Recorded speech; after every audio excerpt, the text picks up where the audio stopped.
You can't be doing a playground. Welcome back to Canada Wide. Today we will go through some news that has come up in the last week, a few different news topics we're gonna have a look at. This first one comes from Nanaimo and a mother, 20-somethings in a park. Now, a park is for children. We're talking like age 3 to 12, but these guys are doing something else in there. Let's have a listen, and this is what happens after 8 years of the current leadership in Ottawa, what has happened. So this all leads to that. So let's have a listen to this interaction. Excuse me. This is a playground. You can't be doing drugs in a playground. What? The kids use these. What are you doing? No, you guys can't be. This is like playground.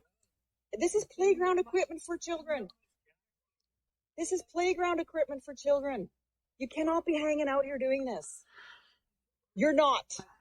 Okay, but not in a playground. It doesn't matter. You're like, little kids come here to play this. You're what? You sit in what? In a slide? No, this isn't okay, man. Like, you don't do this in a... Every parent then who goes to a park with their little 5-year-old to 12-year-old kid has to look now to see if there are some 20-something-year-olds there with what they had there, and check to see inside if there's anything left over, anything that might cause any harm.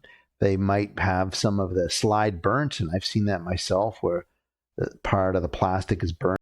Someone did something in there as well, or it might start smelling of something. So these 20-year-old somethings should go somewhere else to do that, in my opinion. And that was in Nanaimo, British Columbia, that person from X. And the next topic to go through with, remember during COVID that the essential services was actually the liquor store and the cannabis store. They didn't shut that down. Out of everything that shut down, everything, these two kept being open. And I often wonder then, why now has the government done this? Let's flip over to that. Beer. Now they hook you on this, and then they increase the taxes. And reading this, it's only 2% now. They capped it. Boy, dodged a bullet there. But they were going to do it nearly 5%. And now it's 2%, and you're supposed to wish it. Like, you know when Olivia Chow says she's going to increase taxes at 20%, and then, they reduced it to 10% now. Woo, that was a close one. Like, wow, that's 50% less tax. But at the end, you're still screwed. You paid more. Like, are you supposed to feel good now that they keep making the prices go up? I always find that very odd. Why?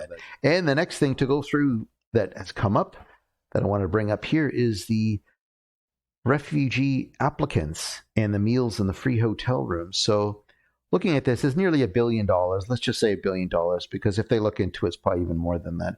But that means that they would have had money in Canada for this.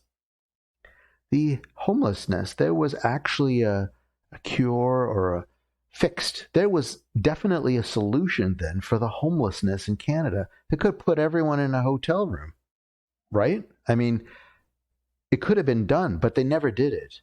They never did that because they had money for everyone else coming to Canada, but not the homelessness. So I often wonder too, is there problems that the government knows they could fix, but just don't care about it? And that's summer in Canada. You want to see winter? There's winter homelessness in Canada. So yeah, I think the government they could have solutions to issues, but they just don't really care or want to push anything. The next topic I wanted to go through is the COVID pandemic and Pfizer. They made over $100 billion in revenue. And I asked myself too, with Pfizer, that's okay, that is what it is, but do they actually cure anything? Do they actually put money into curing it? And that's something with a lot of, as far as I don't know what they cure, but they sure make a lot of money on medicine. And that's something ethically that maybe AI could help fix. The other example I wanted to go through with here is, for example, the Arrive can, as far as $60 million it costs. And why is it that the government, and that's Ikra Khalid, she shut down the conversation for the Arrive, or got insulted that you actually are saying that it's a arrived scam. When is it a scam? At what point? Because the CRA can track down if you don't pay your $100 or something, they will put you in jail. But how come when it's the government? When it's the government that misplaces money, they could just shut it down. Don't talk about it. It's not a thing important for you to listen to. Why is that? Because when it's them, they can do anything they want to shut it down. And if it's the little guy, they'll take it away. And not only that, I could get the video too of the CRA payments that were put to people that were dead outside Canada, and the government employees that actually made up names and got all that. I believe it was around $50,000 or so, and they were bragging about it on Facebook, making a Facebook page. So when it's the government doing it, they can just I don't want to talk about it, and we'll put you in jail for it. But anyone else, well, you got to track that down. The other thing I wanted to go through, and at the end of there's a special video of a farmer that did something in Canada and British Columbia that I'll go through. But the next video I want to go through is with Stephen LeDrew and this guy talking about opioids, and that Safe Supply is better, 55 to 91% better in mortality. Let's have a listen to this video of them. Giving drugs out to people on the street. Because they're highly ideological. They don't care what the actual evidence is. They have these hypotheses, and they're willing to do whatever it takes to make them true, even if they're not. And the clearest example of this is a recent study that came out just last month, which claimed that Safer Supply reduces mortality by 55 to 91%.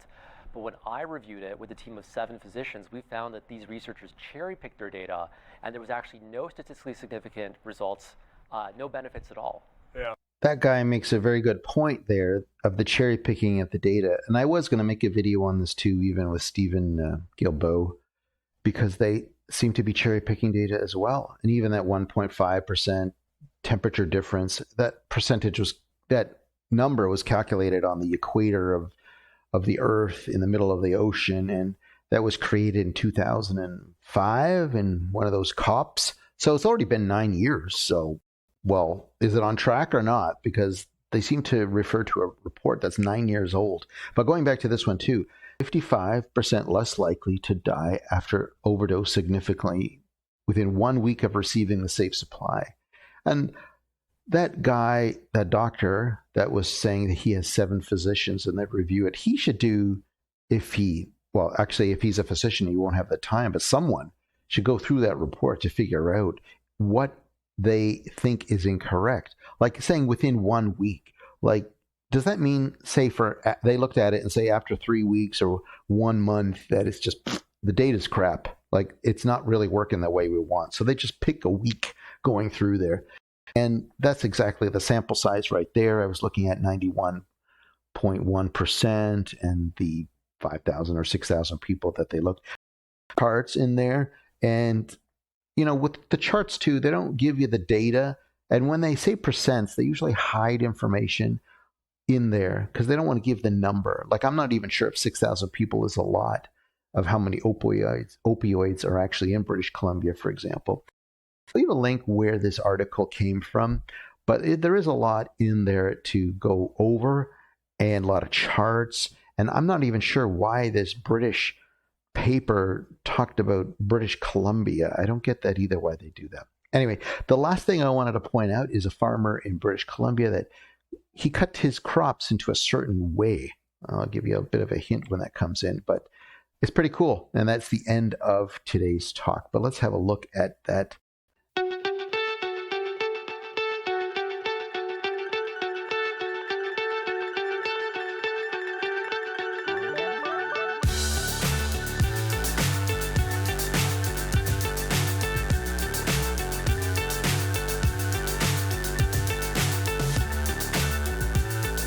Boom, there's the farmer at work.